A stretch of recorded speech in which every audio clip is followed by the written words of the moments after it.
Good morning. Happy Mother's Day and Parents' Day and whatever else day it is. Happy Mother's Day.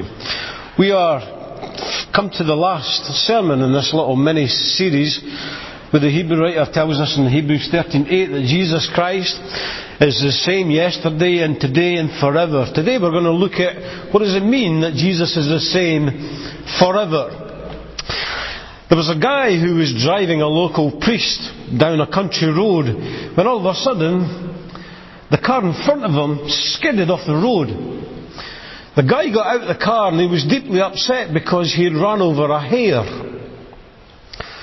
So he was upset because he had killed one of God's creatures. The next thing he knew, the priest gets out of the car, goes over to the hare, pours something on it, and the hare comes back to life.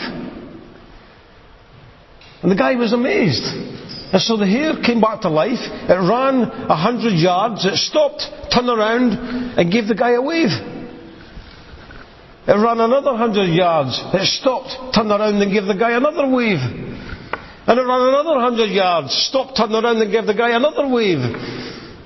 And they kept doing this until it got into the horizon and just went off. And the guy said to the priest, he says, "That holy water is amazing, isn't it?" And the priest says, "That's not holy water, that's hair and wave restorer." Peter, you have to appreciate that one. That was funny, wasn't it? Yeah. Hair and wave restorer. What picture comes to your mind when you think of the word priest? Mostly when people talk about the word priest, they think of a guy who goes around wearing black garments. He's got a white dog collar. Possibly he's got a cross around his neck. Carries nothing but a Bible and a little bottle of holy water. That's what most people think when it comes to the word priest. But the very word priest itself means somebody who stands in for or mediates for another person. One who offers sacrifices. The word priest is found 725 times just in the Old Testament. 29 times it's found in the New Testament. The word priest carries with it the idea that somebody is acting as a bridge between two parties. In the biblical sense, it's God and man. And in the book of Hebrews, the word priest is used 12 times. The word high priest is found 16 times. And the word priesthood is found 5 times. So you don't need to be a scholar to understand what the book of Hebrews is all about, do you? It tells us over and over again. So with that in mind, turn your Bibles to the book of Hebrews. We're going to spend a little bit of time here as we go through this, because this is where we're going to learn that Jesus is the same forever as our high priest. A scripture reading that Liam kindly read for us. It says, "Therefore, since we have a great high priest who has ascended into heaven, Jesus, the Son of God, let us hold firmly to the faith we profess. For we do not have a high priest who is unable to sympathize with our weaknesses, but we have one who has been tempted in every way just as we are, yet he did not sin. Let us then approach God's throne of grace with confidence so that we may receive mercy and find grace to help us in our time of need." The Hebrew writer tells us that Jesus is our high priest. But notice, he isn't just our high priest. He is our great high priest. There's a difference. He's a great high priest. And so the question I want to ask, first of all, is what's so great about Jesus being our high priest? First of all, it tells us that he ascended into heaven. In other words, Jesus is now operating in heaven, in the heavenly realms, on our behalf. Remember, the priest spoke to God on behalf of the people. That's what Jesus is doing. He's great because he is a high priest in God's house in the heavenly realms. Secondly, Jesus is a great high priest because he is the Son of God. Remember in our first sermon, we talked about when the Bible talks about Jesus being the Son of God, it's referring to his deity. But when the Bible speaks about Jesus, and Jesus refers to himself as the Son of Man, he's talking about his human nature. And so here, he's the Son of God. which means he carries great authority. He carries great honour as our high priest. And thirdly, Jesus is a great high priest because he's able to sympathise with our weaknesses. Now here's the thing. I believe that many Christians fall for the lies of Satan. Satan comes along and he whispers in Christians' ears at times, especially when they're going through difficult times, and he tries to convince us that Jesus doesn't care about us anymore. Or Jesus doesn't understand us. You know, how many times have you seen two individual Christians going through the exact same trial, and yet they handle them differently? You know, one Christian, for example, is suffering with severe health problems, and you very rarely see them because they're focusing so much on those problems. And then you get another Christian who's going through the exact same severe health problems, and yet they're still actively involved in church life. What's the difference? I believe the difference is this. One of them is focusing on their problems. The other is focusing on Jesus. The one who focuses on Jesus understands that there's not a thing that they are going through that he doesn't understand. They know that Jesus sympathises with them. And when you think about Jesus, we often think that he is way beyond us. But we have to remember that he was human. He was human. And as a human, he was deserted by his disciples. He was rejected by the religious leaders. He experienced loneliness. He experienced hunger. He experienced thirst. He experienced these things. He was mocked, spat upon, tortured, and crucified on a cross. In other words, he knows what we're going through. He understands what we're going through. He was tested in every way just as we are. And when you think about Jesus, he faced the onslaught of Satan face on, didn't he? You know, why do you think he's sweating blood in the Garden of Gethsemane? He knows what it's like to endure great trials. And fourthly, Jesus is a great high priest because in the face of all that adversity, in the face of all the temptations that came his way, he didn't sin. Jesus didn't sin. 1 Peter 2:21-23 says, "To this you were called because Christ suffered for you, leaving you an example that you should follow in his steps."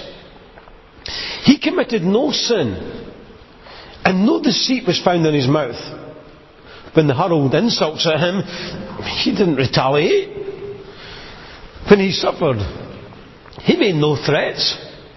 Instead, he entrusted himself to him who judges justly. You see, when we sin, it's our choice to do so. And sometimes we fail miserably, don't we, when we sin. But he didn't fail. And despite facing everything that we face, he is our great high priest because he didn't sin. And so because Jesus is our great high priest, the writer encourages us to think about two things. Two simple things. First of all, he says, I want you to hold firmly to the faith we profess. Now remember, the book of Hebrews was written to encourage the Hebrew Christians not to go back to Judaism. And if there's an application which is still very relevant today, it's this, loved ones. Don't give up. Don't give up. Don't go back to the world and go back to the world's ways. You know, how many people do you know who have given up the faith and they went back to the world? I bet we all know people in that department, don't we? How many people do we know that were Christians for years and suddenly they give up the faith? You know, I've met many people over the years who were once faithful Christians, who were very active and who loved God, and that was very evident. And they were active in service. Some of them preached, some of them taught in Bible school, some of them taught Sunday school, and then all of a sudden they're gone. What's happened? In my experience, there's always one or two reasons given. One, they're either involved in a sin that they enjoy so much that they weren't willing to give it up. And the other one seems to be relationship problems within the church, within the brethren. And so they allowed one or two people to get in the way between their salvation and God. And they allowed that one or two persons to stand in that way. And so the thing is this. I understand what it means to struggle with sin. I understand what it means to struggle with some brethren within the Lord's body. I get that. I understand that. But the reason why so many fallen saints have happened is simply because of what Charles was talking about earlier. They've forgotten. They've forgotten. They've forgotten why they became Christians in the first place. They've forgotten that the Son of God is in heaven, acting as a great high priest, waiting for them to talk to him about those struggles, about those problems. And so they end up focusing so much on those problems and those issues, they forget about Christ. And what happens? They go through the motions of Christianity. They just go through the motions and end up falling away. I remember watching a television program that I used to watch for years. I actually enjoyed it until I got married to Fumi. Yep. And this program was great. I loved it.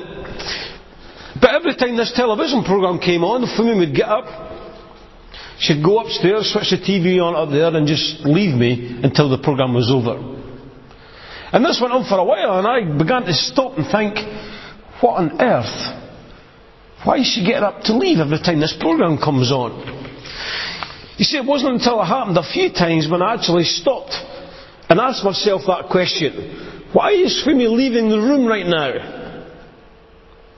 And so, when the program came back on, I watched it once more, only to realise that the program was filled with swearing. It was filled with people using the Lord's name in vain. You see, the problem was, loved ones, I had become desensitised. That's what happened. I'd been watching the program for so long, I didn't even pay attention to what was getting said and how it was being said. I'd become desensitised. And the reason I shared that with you is because I think there are times as Christians that we too can become desensitised. You know, maybe you've been taking the bread and the wine so long now that you take it without any deep thought about what you're doing. It's just something you've done for years. Or maybe you've sung the same old hymns for years and years and years and you know them off by heart, but your heart is not moved anymore by the words. Maybe you've heard thousands of sermons over the years and you think, here we go again, another sermon. There's nothing new to learn. I think we all can become desensitised. Even matters of faith, if we're not careful. Because we struggle with certain sins in our lives. And yes, we struggle to get along with certain members of the Lord's body at times. But we must never forget, Jesus will forever be a great high priest who has got nothing but our interests in his heart. And he's longing for you to talk to him about those problems and those struggles. He's longing for you to do that. And so let me encourage you to speak to Jesus about your problems. Speak to him. Don't give up. Don't go back to the world. Don't let go of that faithful confession you made at the very start of your walk with Jesus. Don't give up on it. And that applies to everybody. Whether you've been a Christian for 1 day or 60 years, it makes no difference. Don't give up. Jesus is the same yesterday and today and forever, and he will never, ever give up on you. So please don't give up on him. Don't give up on him. The second thing the writer encourages us to do is recognise our ability to approach the throne of grace with confidence. Have you an idea how blessed you are?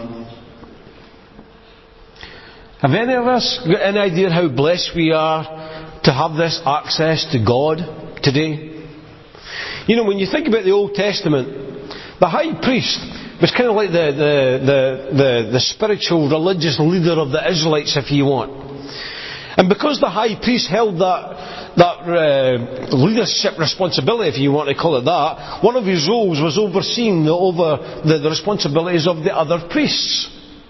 And so a priest, back then, a Levitical priest, he would enter his service when he was about 25 years old, and he would retire when he was about 50 years old. But on the Day of Atonement, it was only the high priest who could enter the holy places. It was only him who could offer a sin offering for the congregation and for himself and his family. It was only him who could enter the most holy place. It was only him who could do that and seek for forgiveness. The point is that Jesus, by being our great high priest, he allows us to access God with confidence.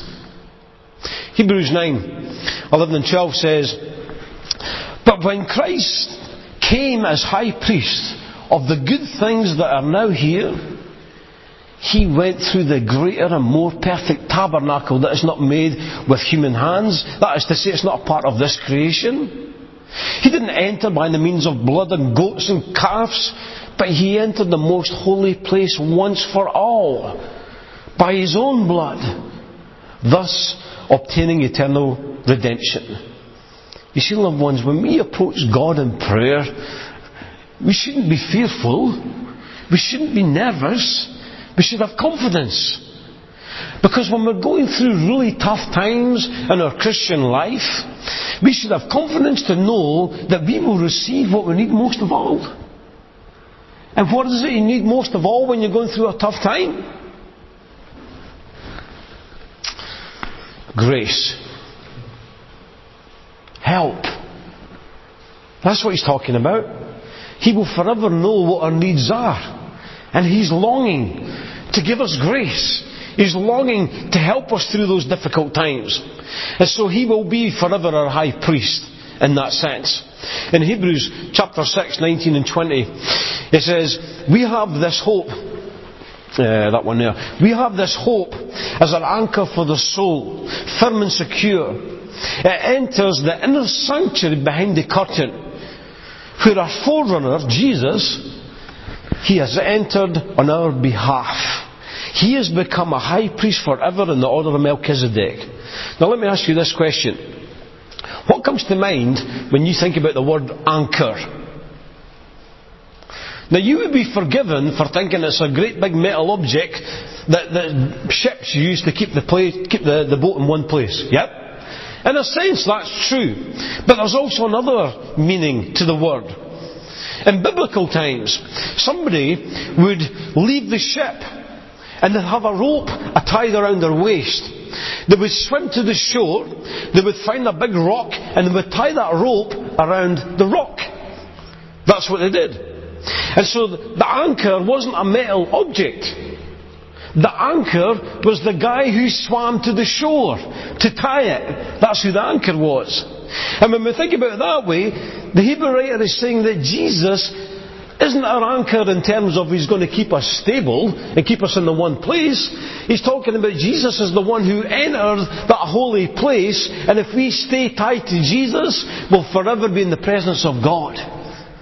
That's what he's talking about.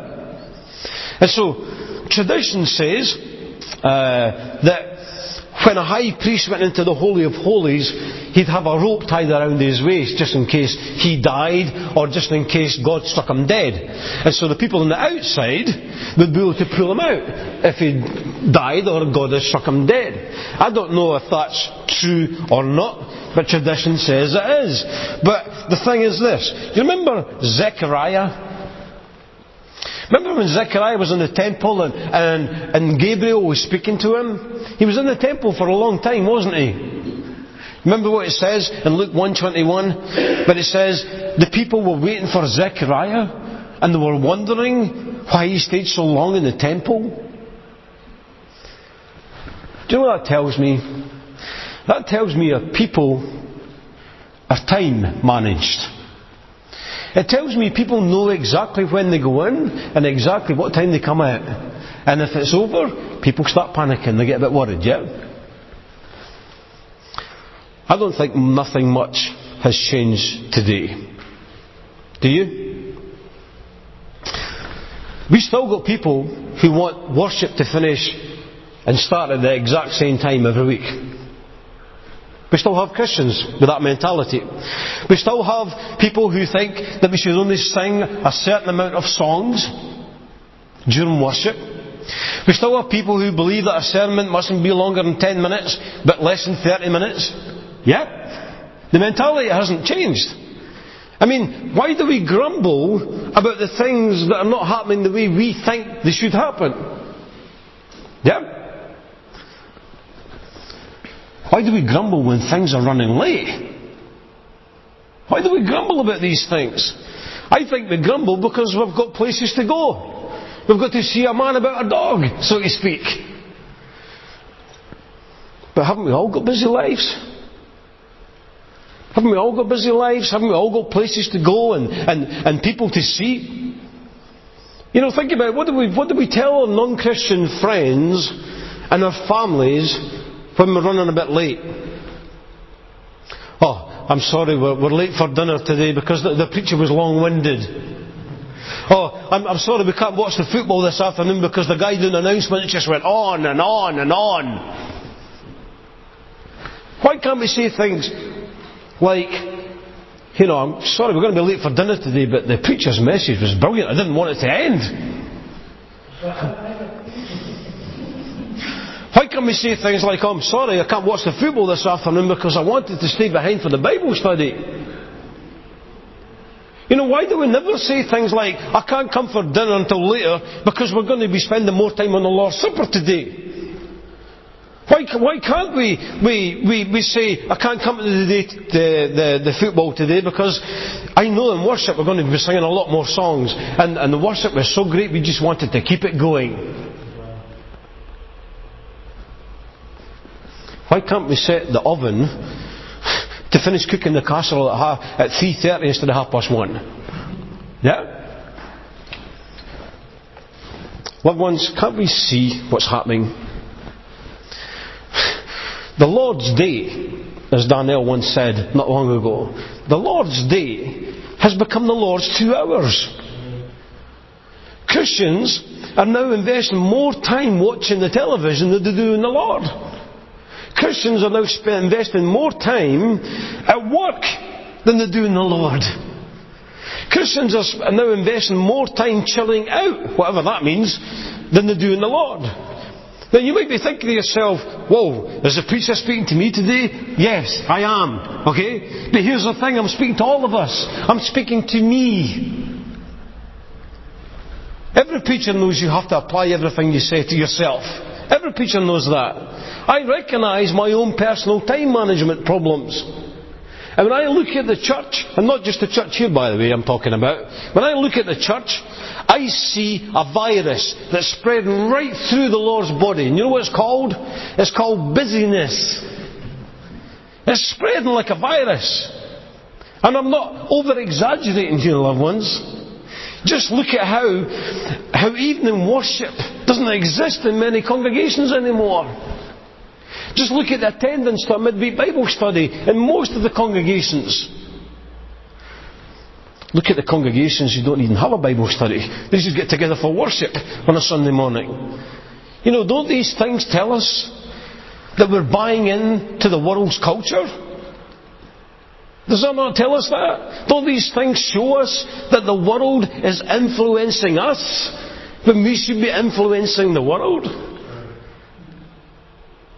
I understand we have to work. I understand we have to spend some time with our loved ones and friends and enjoy the pleasures that God has given us in this life. I know we need to rest. I know we need to sleep. Now think about it this way. I'm going to do a Charles here. He did this a couple of months ago. I'm going to do a Charles. 7 days in 1 week. 24 hours in 1 day. 160 hours in 1 week. there are 10,080 minutes in 1 week, 1,440 minutes in 1 day. Now that's a lot of time God has blessed us with, isn't it? It's a lot of time. Now, I know that we worship God every single day of our lives, like you read from Romans 12. I get that, I understand that. But ask yourself, how much time do we spend together as a church? In a normal week? I've done my calculations. I'm not a mathematician, by the way, but Michelle, you might pick up on some errors here, yeah? With some of these errors. An hour and a half for worship. An hour for Bible study. 1 hour for our prayer meetings. An hour and a half for a midweek Bible study. And an hour for a coffee shop Bible study. Do you know how much time that adds up to in 1 week?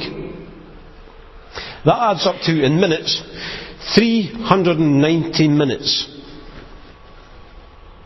God gives us in His grace 10,080 minutes every week. And the church here, if you attend all of these things, meets for a grand total of 390 minutes of those weeks, of those minutes. I mean, what are we doing with those other 9,680 minutes of the week? What are we doing with those other 6.5 days? And if you just attend worship and study, what are you doing with those 9,840 other minutes of the week? You know, surely the God of the universe, the God who sent His Son to die for us, deserves more of our time. Yeah? Surely He deserves that. The God who came in the flesh, the God who came so He could die for us and be our great high priest, surely He deserves more time than the time we offer Him every week. Surely He deserves that. Now, I was speaking to the others about this yesterday.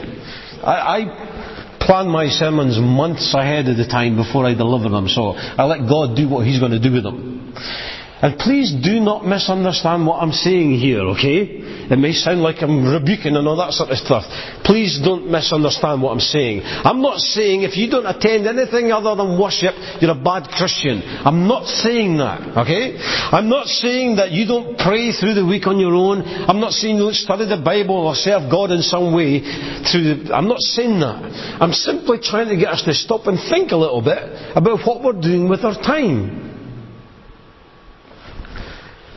If we can't meet with other Christians outside the worship times, ask yourself the question, why is that? Why is that? I can't answer that question for you. Because we all need to stop and think about what we're doing with our lives, what we're doing with our time. You know, I feel like many other Christians do, when you have those moments, when you've had a really busy day, and you've had a hard day at work, and we just can't be bothered to attend any midweek program. We just can't be bothered for prayer meetings. We can't be bothered with a midweek Bible study. And sometimes I feel like I'm dragging myself to worship. But we go. We go, don't we? And why do we go? Because there's blessings to be had. There's rich fellowship to enjoy. There's encouragement to give and receive. There's love to be shared one another. You know, maybe some of us have become desensitized to some of these words. Blessing. Fellowship. Encouragement. And love. And maybe we've forgotten what those words mean. Maybe we've forgotten what those words involve. So let me ask, what's stopping you from being more involved in church life? What's stopping you? I think we need to be like the guy who hosts a TV program on the Food Network channel. The program called Restaurant Stakeout. I know, I'm sad, but I like these type of programs. The guy basically, he goes into a restaurant, he's got hidden cameras everywhere, he gets the manager in, the two of them sit, watches what happens in his restaurant for a whole week. And the manager is blown away with some of the practices that he sees. But he has a catchphrase all the way through it. And it's simply this. If you can't see the problem, you can't solve the problem. In other words, it's one thing identifying what the problem is. It's another thing to do something about it. It's one thing identifying what's stopping us meeting together more regularly, but it's another thing to do something about it. Ephesians 5:15 and 16 says, "Be very careful then how you live, not as unwise, but as wise, making the most of every opportunity, because the days are evil." The King James Version uses the word redeeming the time, which basically means the same thing as in make the most of your time. You know, Fumi and I listen to a gospel singer called Chris Rice quite regularly, and he's got a song called "Life Means So Much." Now, I'm going to spare you, I'm not going to sing it, okay? But I'm going to put the words up here and give you something to think about. He says this: every day is a bank account, and our time is currency, or time is our currency. So no one's rich, no one's poor, we get 24 hours each. So how are you going to spend? Will you invest or squander? Try to get ahead or help someone who's under? And then he goes on to the prayer for the chorus, and he says, teach us to count the days. Teach us to make the days count. Lead us in better ways. Somehow our souls forgot. Life means so much. Life means so much. Life means so much. Have our souls forgotten that? Have our souls forgotten what life is really all about? Have our souls forgotten that there's more to life than work and family and pleasure? Have our souls forgotten that we're only here temporary and our eternal home is heaven? How's your time management? What are we going to do with our God-given time? Loved ones, I understand we're not commanded to come together for a Bible study or a prayer meeting any more than we're commanded to meet in an upper room or have fellowship meal. I get that, I understand that. But if coming together with other Christians, if it isn't important for us, you need to understand it's not going to be important to those who are watching us. Our children, our young Christians, our friends.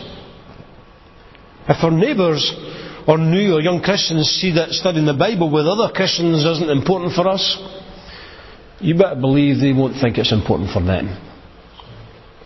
Crowd attracts crowds. So the more time we spend together means less time we spend in the world.